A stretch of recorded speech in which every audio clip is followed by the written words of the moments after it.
بسم اللہ الرحمن الرحیم۔ السلام علیکم۔ آج کی جو ویڈیو ہے اس میں آپ کے سامنے بہت مختصر وقت میں بہت ہی مختصر لفظوں میں تحریک عدم اعتماد کی پوری کہانی آپ کی خدمت میں بیان کرنے کی کوشش کریں گے۔ اگر آپ نے اس کہانی کو دیکھنا ہے تو شاید کہانی کے شروع کے اندر جب یہ کہانی سٹارٹ ہوئی تھی اس وقت عمران خان صاحب نے ایک اعلان کیا تھا۔ انہوں نے کہا تھا کہ یہ جو تحریک عدم اعتماد ہے یہ میری دعاؤں کا نتیجہ ہے، یعنی میں یہ دعا کر رہا تھا اپوزیشن میرے خلاف تحریک عدم اعتماد لے کے آئیں تاکہ اسمبلیوں میں قومی اسمبلی کے اندر ان کی شرمندگی ہو، ان کی ناکامی ہو اور انہیں ذلیل و رسوا ہونا پڑے۔ یہ پہلا سٹیج تھا تحریک عدم اعتماد کے متعلق پی ایم عمران خان کا۔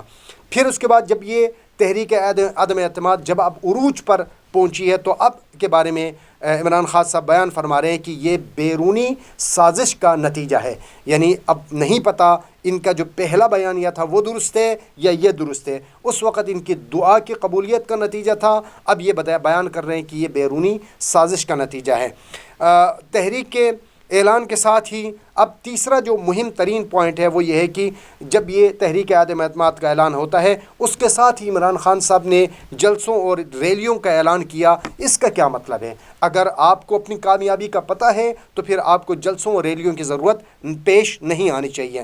پھر اس کے بعد ایک بڑا اہم پوائنٹ یہ ہے کہ پریڈ گراؤنڈ کے اندر انہوں نے اعلان کیا تھا کہ میں قوم کو سرپرائز دوں گا۔ اللہ بہتر جانتا ہے کہ وہ سرپرائز کیا تھا۔ ادھر ادھر کی دو چار باتیں پھینکی اور اس کے بعد ایک خط لہرایا اور اس خط کے مندرجات کا آج تک نہیں پتہ کہ اس کے مندرجات کیا تھے۔ اور اب جو تازہ ترین اپڈیٹس ہیں اس میں اب بتایا جا رہا ہے کہ قوم سے خطاب کا ارادہ ہے اور اس میں بھی یہی بتایا جا رہا ہے کہ قوم کو جو ہے وہ بڑی اہم خبروں سے جو ہے وہ آگاہ کریں گے اور قوم کو جو ہے بڑا سرپرائز دیں گے وغیرہ۔ اب نہیں پتہ کہ اب کیا سرپرائز دینے جا رہے ہیں، لیکن بہرحال آج کی جو ویڈیو کا اختتام اس بات پہ کروں گا کہ جو پی ٹی آئی کا جو ہے آپ کہہ سکتے ہیں کہ ان کی تمام خبری جو ان کا بیانیہ جو بڑے لیول پہ جو بندہ دیتا ہے فواد چودھری صاحب، ان کی گفتگو سے جو میں سمجھ پایا ہوں وہ یہ ہے کہ انہوں نے اعلان کیا ہے۔ فواد چودھری صاحب بیان کرتے ہیں بہت ہی معنی خیز، بڑے کمال کا جملہ انہوں نے کہا کہ عمران خان صاحب آخر تک لڑیں گے۔ اس کا مطلب کیا ہے؟ اس کا مطلب یہ ہے کہ تخت عمرانی کو اسی طریقے سے پی ٹی آئی کی حکومت کے آخری لمحات آ چکے ہیں۔ آخر تک لڑیں گے کیا مطلب ہے؟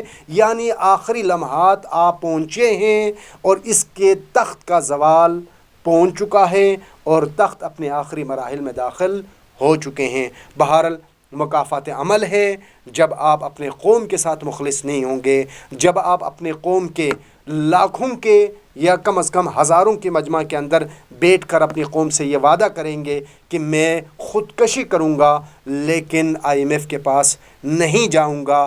آپ جب اپنی قوم کو دھوکہ دے کے اتنے بڑے وعدے وعید کے بعد جھوٹ بول کے جب اپنے قومی اسٹیٹ بینک کو آئی ایم ایف کے پاس گروی رکھ کر اس کے پاس جاتے ہیں اور اپنی قوم کے اوپر 350 ارب کا ٹیکس تھوپتے ہیں اور اپنے قوم کی جو پاکستان کی جو ایک ہماری مختلف جو اثاثے ہیں ان کو خطروں میں ڈالتے ہیں اور آپ اپنے پاکستان کے جو اسلامی مملکت ہے، اسلامی مملکت کے ایجوکیشن سسٹم کو آپ تباہ کر دیتے ہیں، اسے ایک فرقہ واریت پر مشتمل تعلیمی سسٹم بنانے کی کوشش کرتے ہیں، تو پھر جو ہے وہ مکافات عمل کا شکار ہونا پڑتا ہے۔ یہ تخت کبھی کسی سے وفا نہیں کرتی۔ اگر اس تخت نے وفا کرنا ہوتا تو کرنل قذافی یوں دنیا سے ملیہ میٹ نہ ہو چکا ہوتا۔ ہماری دعا ہے کہ پروردگار اس پاک دھرتی کو مخلص حکمران عطا فرما۔ پاکستان زندہ باد۔